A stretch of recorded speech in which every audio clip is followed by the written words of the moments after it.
Croeso i Myfyrdod olaf mis Chwefror. Chwefror yr 8fed ar 20. Gawn ni y gair o weddi. Gofynnwn ni ti o ddiw i'n derbyn fel yr ydym heddiw eto. Gan erfyn arna ti'n galluogi garu'n gilydd yn ystod yr wythnos hon. Bydd yn bresennol yn ein gwasanaeth, yn ein cartrefi ac yn ein cymuned. Amen. Wel, mae gen i ddwy adnod o lyfr gwahanol ar gyfer fy nhestyn heddiw. Felly, yn ytrach na darllen rhagor ohonynt, mi hoffwn i rannu ar hyn ddywedodd merch fach, 8 oed, pan ofynnwyd iddi beth oedd y gair cariad yn ei olygu. Mi ofynnwyd i nifer o blant, a dyma ateb y ferch fach, a meddyliwch am hwn yn y cyfnod yma. Cariad sy'n gwneud i chi wenu pan fyddwch wedi blino. Mae mor wir yn cyfnod blinedig ni, diwe. Cariad sy'n gwneud i chi wenu pan fyddwch wedi blino. Yr adnod gyntaf yn llythyr cyntaf at y Corinthian, y 10 ac yn gyfarwyd tu hwnt. Os rof y holl feddiannau borthi eraill, ac os rof yng nghorff yn aberth, a hynny er mwyn ymffrostio, a heb fod gennyf gariad, ni wna hyn ddim lles i mi. Ac yna yn ail lythyr Ioan, 6 adnod o'r benod gyntaf. A hyn yw cariad, ein bod yn rhodio nôl ei orchmynion ef, a'r gorchymyn hwn, fel y clywsoch o'r dechreuad, yw eich bod ei rodio mewn cariad. Dyw cariad yw, ac oherwydd hynny, y fwers fwyaf mae am i ni ddysgu ar y ddeiar yw sut i garu. Oherwydd wrth garu yr un i debycaf iddo fe. Cariad yw sylfaen pob gorchymyn mae wedi roi i ni. Fel y dywed adnod 14 ym 5 benod llythyr Paul at y Galatiaid, oherwydd y mae'r holl gyfraith wedi ei mynegu'n gyflawn mewn un gair, sef y gorchymyn, car dy gymydog fel ti dy hun. Mae dyn yn dueddol i fod yn hunanol wrth reddf, ac mae caru yn ddigyfaddawd fel hyn yn anodd. Mae Duw am i ni garu pawb, ond mae am i hynny ddechrau trwy ni i deulu fe garu'n gilydd. Mae adnod yn llythyr cyntaf 4 yn dweud carwch deulu'r ffydd. A fe erleisir hyn gan Paul yn ei lythyr at y Galatiaid. Gadewch i ni wneud da i bawb ac yn enwedig i'r rhai sydd o deulu'r ffydd. Wel, pam mod Duw eisiau ni wneud hyn? Nid am unrhyw reswm hunanol, ond am ei fod am ei deulu Duw gael ei hadnabod am ei cariad yn anad dim arall. Chi'n cofio ddod oedd pobl yn cyfeirio at y Cristnogion cynnar. Gwelwch fel mae'r Cristnogion yn caru ei gilydd. A mae hwn yn hyfforddiant da i ni, mwyn datblygu'r gallu i garu eraill. Nid jyst rhan o'ch bywyd ddylai cariad fod, ond y peth pwysicaf yn eich bywyd, gan fod bywyd heb gariad yn dda i ddim. Dyna pam dyn ni'n darllen geiriau Paul mewn gwasanaeth priodas, heb gariad, ni dwy fi ddim. Ni ar fai yn aml, ddim rhoi digon o bwyslais ar ein perthynas a'n gilydd. Ddim yn ffindio amser i'n plant. Ddim yn gwneud amser i'r bobl bwysig yn bywyd. Ni wastad yn siarad am hyn, ond yn ei gwthio i waelod yn amserlen brysur. Ond y gwir yw fod perthynas a'n gilydd yn greiddiol i'n bywydau.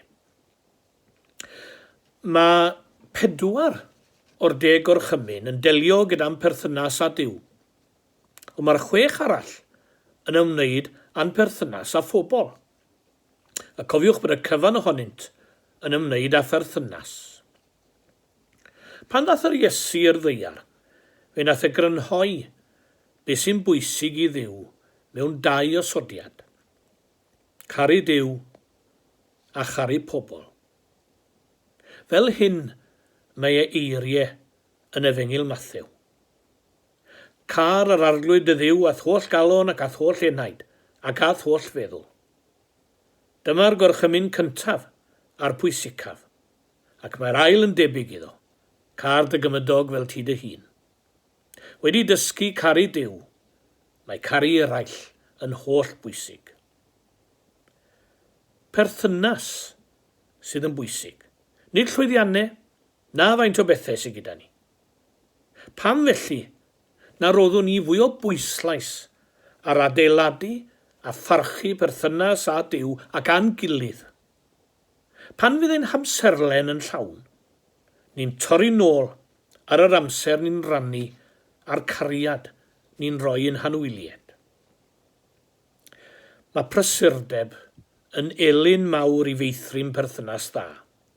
Ni'n colli golwg ar yr hyn sy'n bwysig, achos bod dim amser gyda ni.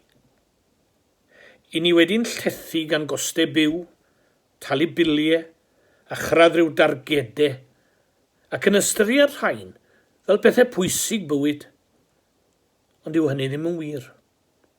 Holl bwynt bywyd yw dysgu sut i caru Duw a charu'n gilydd. Mae bywyd heb gariad yn ddiwerth. Mae cariad yn hir am aros. Hynny yw, mae cariad yn para am byth.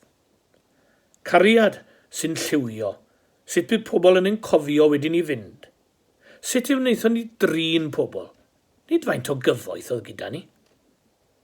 Mae geiriau Fan Teresa mor agos ati fan yma.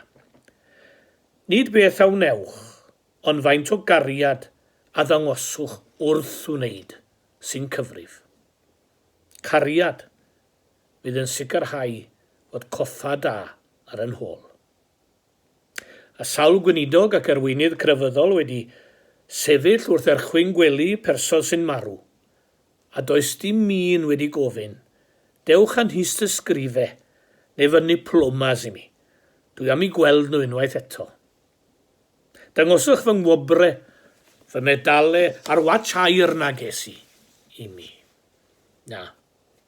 Pa mae dyddiau dyn ar y ddeiar yn dirwyn I ben? Dyw pobl ddim yn galw am bethau. Pobl mae nhw angen o'i cwmpas. Pobl maen nhw'n garu. Pobl a maen nhw mewn perthynas iach gyda nhw. Yn ein horiau olaf, I ni gyd yn sylweddoli mae bod mewn perthynas dda gyda pobl sydd yn bwysig. Ond doedd thineb yw dysgu hyn yn gynt mewn bywyd. Pidwch aros nes byddwch ar eich gwely angau cyn sylweddoli na does dim yn bwysicach mewn gwirionedd. Pan ddaw ein amser i'n barnu, fe fydd Duw yn edrych ar ein cariad, a sut y gwnaethom ddysgu caru ar y ddeiar. Bydd ein aeddfedrwydd ysbrydol yn cael ei fesur oddi wrth safon a gwerth ein perthynas gyda'n gilydd. Go bryn a bydd Duw yn gofyn am fanylion ein gyrfa, neu'n gofyn am gael gweld yn cyfrif banc, na hyd yn oed beth oedd ein diddordebau. Yn hytrach, bydd yn edrych ar y ffordd y gwnaethon ni drin pobl eraill. Yn enwedig rhai mewn angen. Mi fynegodd yr Iesu mai y ffordd o'r i'w garu ef yw caru ei deulu a gofalu am ei hanghenion.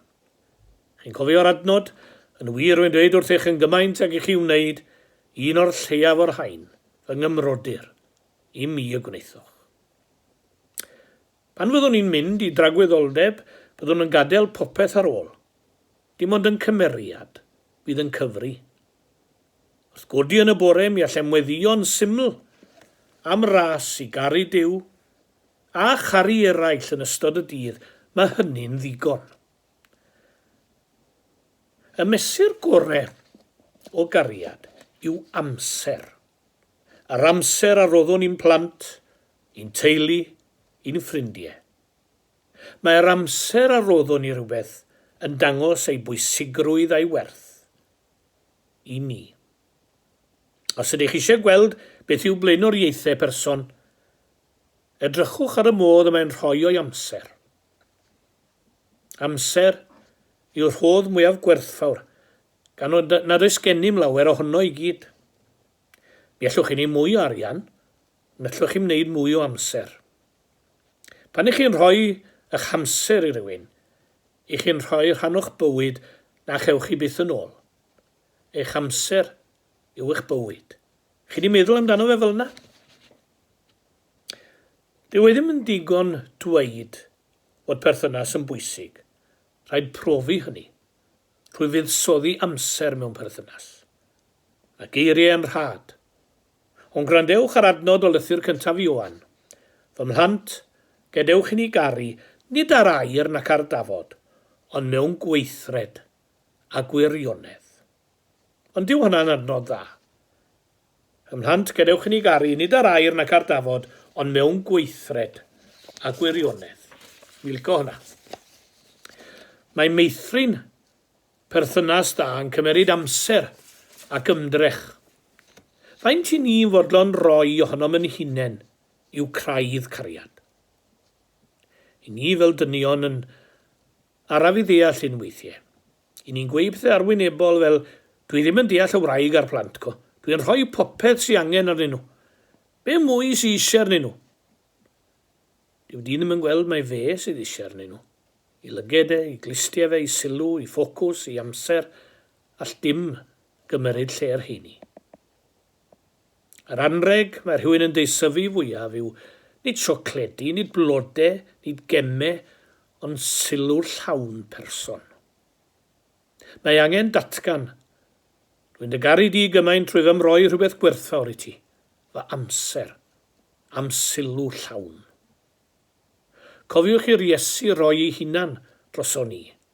Dyna chi gariad. Rhoi fywyd i gymeryd ymaith yn pechodau. Mi allwch chi roi heb garu, ond allwch chi ddim caru heb roi. Do carodd Duw y byd cymaint nes iddo roddi ei unig fab.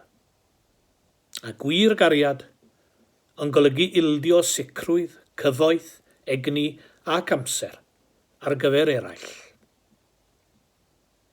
Ein ymateb cyntaf i dysgu bob dydd yn aml i woedi, a mae hynny'n ddealladwy.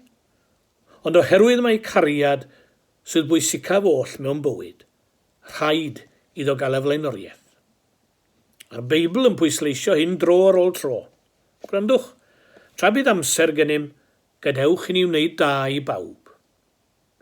Paid gwrthod cymwynas i'r sawl sy'n ei heiddi, os yw yn dall i'w gwneud. Paid a dweud wrth dy gymydog, tyrd yn dôl eto fe rhoddaf i ti ofori, ei fod gennyt yn awr. Pam dangos cariad nawr y funud hon? Yn syml iawn, am na wyddo mae'n ba hyd y peryr cyfle i wneud hynny. Mae amgylchiadau newid, a pobl yn marw, a plant yn tyfu fyny. Dyw fori ddim wedi addo i'r un ohonom. Os am ddangos yn cariad, rhaid gwneud hynny nawr. O wybod y byddwn rhyw ddwrnod yn gorfod sefyll o flaen Duw i roi cyfrif am yn hunain, fe ddylem gofio rhai pethau. Sut ydyn ni'n mynd i esbonio fod ambell i brosiect neu bethau yn bwysicach i ni na phobl? Gyda pwy mae angen i ni ddechrau treulio mwy o amser? Be sydd angen i ni hepgor o'n amserlen i greu amser? Pa bethau sy'n rhaid i mi aberthu? Cariad yw'r peth bwysicaf yn eich bywyd. Y ffordd orau i fynegu cariad yw'r rhoi o'ch amser. A'r amser gorau i garu yw nawr. Fy mhlant, gadewch i ni garu nid ar air nac ar dafod, ond mewn gweithred a gwirionedd. Mwyn ein. Gadewch i ni droi ar arglwydd mewn gweddi. O Dduw, cynorthwya ni ddeall mwy am y cariad sydd rhaid i ni rannu yn sgilen Myfyrdod heddiw. Annog ni roi o'n hamser ac i weithredu mewn modd fydd yn dangos ein cariad tuag at ein hanwyliad, tuag at ein cymuned a'n cyfeillion. Mae'n adeg anodd i ni gyd. Yn adeg diflas ar adegau. Ond par i ni ymddwyn mewn modd cyfrifol, fydd yn dangos ein bod yn caru eraill ac yn poeni am ei diogelwch. Maddau ni os ydym yn ymddangos yn hunanol ar adegau, ac agor ein llygaid i ganfod llwybr cariad, ac i gerdded y llwybr hwnnw yn gyson. Maddau ni nad ydym o hyd yn barod i roi o'n hamser i gari, a charu heb ddisgwyl dim yn ôl. Diolch i ti am y teulu a roddais di ni. Diolch am y cyfeillion a gawsom ar daith bywyd. A diolch am gymdeithas yr eglwys, dy eglwys di. Pari ni gofio am y rhai sydd wedi colli'r ei anwyl yn ystod y cyfnod cythryblus yma. Cynorthwya nhw i gofio eu hanwyliad mewn cariad, a thrysori eu hatgofion cariadus. Boed i bobl yr unfed ganrif ar hugen bwyntio ato ni, aelodau eglwysi, a chyhoeddi eto, gwelwch fel y mae'r Cristnogion yn caru ei gilydd. Yn enw Iesu Grist, a'n carodd cyn ein bod. Amen. Wel, dyna ni am heddi, a cofiwch bod gwefan Capel Seion, capelseion.uk yn cael ei lansio fori, a mae'n eitha cyffroes ac yn gynhwysfawr iawn, a werth i chi fynd i gael golwg arni. Cadwch yn saff i gyd.